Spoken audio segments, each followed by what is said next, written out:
So on their core business search, that grew at a healthy 12% in the quarter with high incremental margins. And so what you're seeing is AI is actually helping improve both search relevance as well as effectiveness, while simultaneously reducing the actual cost to serve ads. This is a nice combination, and you tangibly see it in both their revenues as well as their margin expansion. Overall, given their direct control and ownership of the customer relationship, both the business and consumer, across many different applications, they're quite well positioned to embed AI within and across their products.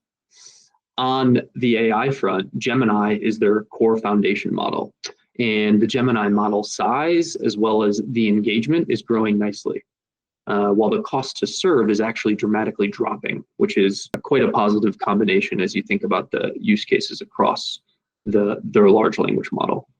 So AI is not only improving the effectiveness of ads, but it's also driving operating efficiencies across the business, notably on the coding front. And AI is also enabling new use cases, like being able to search for items within a photo.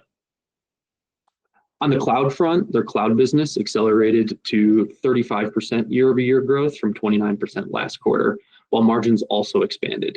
It's nice to see accelerating growth with high incremental margins. Driving some of that growth was the Gemini API calls, which they have a nice flywheel going there, which you see across a lot of the large cloud businesses. That's their focus with Microsoft, OpenAI, Amazon, and Anthropic, and Google with their own Gemini. And on the custom silicon front, Google's unique in that they do have some internal capabilities there, and they use it notably for their TPUs. This allows them to optimize their data center architecture around it, and again, lower their cost structure. On the capital expenditure side of things, they expect that to grow, albeit at a slower rate in 2025, with the focus still primarily on data center and networking. Both Google and Meta plan to spend over $50 billion in CapEx next year. But for both of them, that rate of growth is going to come down. And then just expanding into some of their other bets, Waymo in particular stands out. Waymo is now operating with 1 million fully autonomous miles per week and over 150,000 paid rides per week. So Waymo's robust systems approach is working out pretty well right now, and they're lowering both their costs as well as accelerating their expansion, which I expect will be part of the use of proceeds of their recent outside raise. They raised about $5.6 billion from outside investors.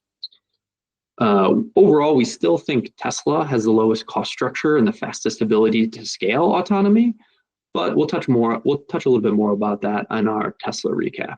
And we are quite optimistic in terms of Waymo's ability over the next couple of years. Thanks, and tune in for more.